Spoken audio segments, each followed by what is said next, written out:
One of my customers was paying his next door neighbor's power bill. So story time, I installed solar panels for this guy.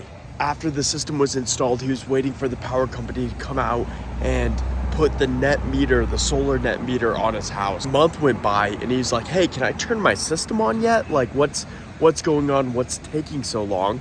So I call up the power company and I'm like, hey, when are you guys gonna come out? It's been a month. And they're like, we've already been out. We've installed the net meter on this date. Up to the customer's house. He does not have a solar net meter on his home. And I'm like, what's going on here? So I look at his neighbor's home and there's a solar net meter. And I contact the power company and I'm like, look, you put the net meter on the wrong home. And they're like, no, the accounts are the same. That's the house that needs the net meter. Essentially what happened was when the home was being built, whatever with the power company, their meters got mixed up.